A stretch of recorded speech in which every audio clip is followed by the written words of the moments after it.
Hello, this is Victor from restoringmercedes.com.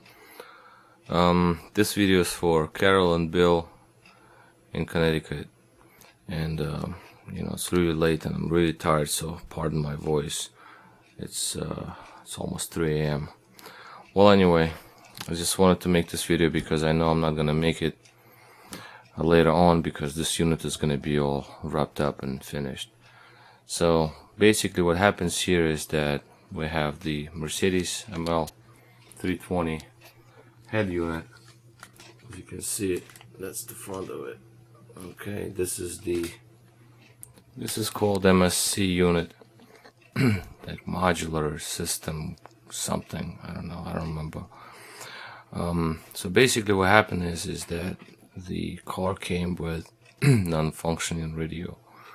So the fuse was blown, and the CD changer in the back was bad, and fiber optic lines were cut.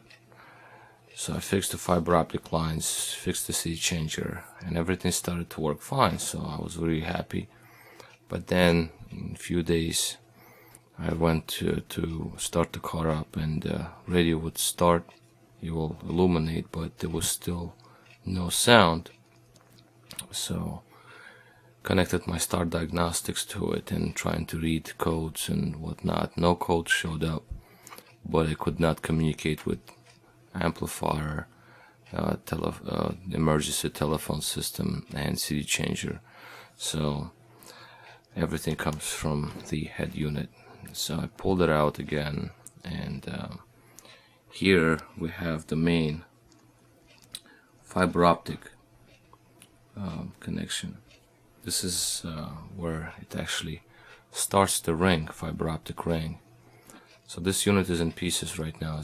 These are the pieces from it. The cases, like wire and harness, the covers I had to unsolder, some bolts and whatnot, and the tape deck, navigation, CD drive, and obviously the unit. So I just took everything off I needed to take out, because I did notice that when I took the unit out and when I would put it on, the fiber optics would not blink at all. So there was no blinking coming out. And that was very strange, because every time you put on the radio, fiber optics supposed to blink, and it blinks 4 times. It tries to wake up all the other modules, all the other components in the ring, and it did not. So for me to make it kind of easier so I can work on it, I had to disassemble it. So everything here actually can come right off. See, I can remove this piece right here. That's the main power supply, and then this board right here also comes off. It's just pressed in there. I'm gonna leave it in there. So anyway, upon close inspection, I realized that in the fiber optic link area here, there was some cold solder joint, because every time you would move the board, fiber optic would blink or it would stop blinking. So I knew there's a loose connection here, and I was gonna find it. So I did. It did take me a while to find. It was one of the little soldering ball. There's many of them in there. So obviously, what's up with that. So anyway, so now I desoldered everything around. The chips I did, the main infrared receiver and sender, those I resoldered as well.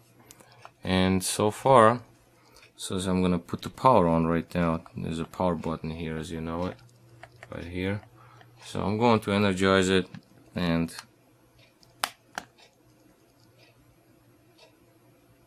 as you can see, the unit tries to wake up other components in the system, and there in the mirror you see that the actual unit is on. Okay, so that's what it calls for security code, which doesn't matter in our case. I can shut it down, Okay, the unit is off now. As you can see, no light there. I'm gonna put it back on, and it starts again. So after I did resoldering, everything seems to work fine.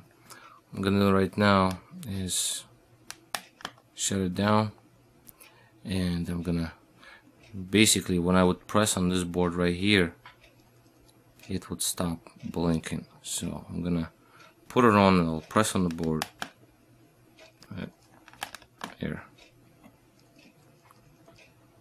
As you can see, it blinked 4 times, I'm sorry, 4 times, and it does not stop blinking, so that's a really good sign.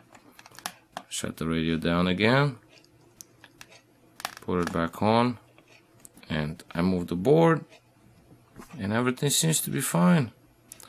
So not only that, we had problems with CD changer, fiber optic lines being cut by somebody else that I actually fixed. I cut them, I opened them up, and with a very sharp knife, I have this crazy Japanese knife, actually, it's extremely sharp. The blades alone is like $50. Really sharp blades. So this is used for vinyl wrapping, and they have to be extremely sharp. So I use these blades to cut open those fiber optic lines, and just put them back in place, and, you know, so they work just fine now. So I shut the radio down again just to show you. And so that I all spliced, and the CD changer was water damaged. I fixed the water damage, all these things, and now it turned out that the radio itself is also bad.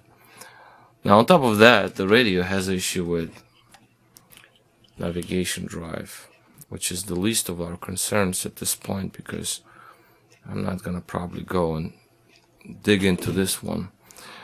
The problem with CD changer, this unit is, not CD changer, CD drive, is that when you put in a CD, regular CD, music CD, it plays, but it only plays on left side.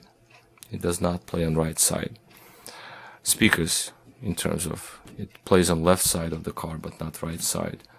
So when you put in a CD inside the CD changer, it plays left and right, so all speakers play, but not with that unit. So I'm suspecting something is wrong with this particular drive.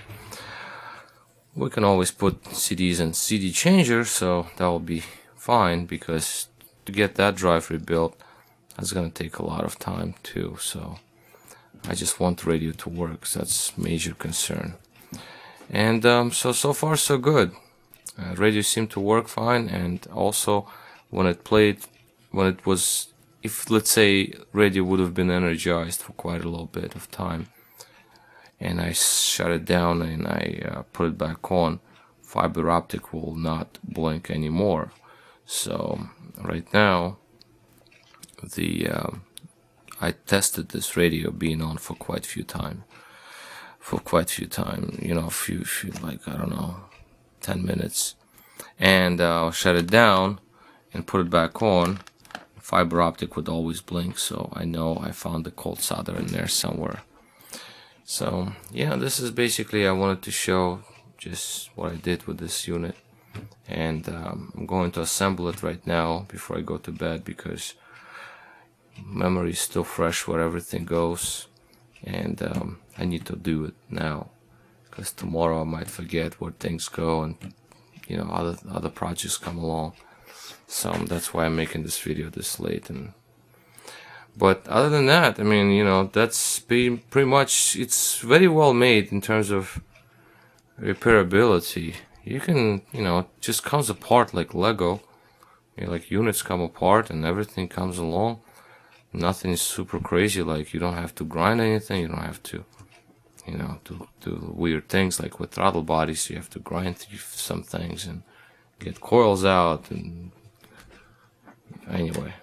So this is the deal with the radio. So I'm gonna put it back together and put it back in the car tomorrow, and run the radio for quite some time, put a couple of CDs in there, let them play forever, and make sure the radio does not cut out. So this is the idea. This is the Mercedes ML navigation unit, and you know, it's just a standard navigation unit, you know. So this is what we got. Alright, well, you know, more information about Mercedes repairs can be found on my site. It's called restoreyourmercedes.com. Thanks for watching.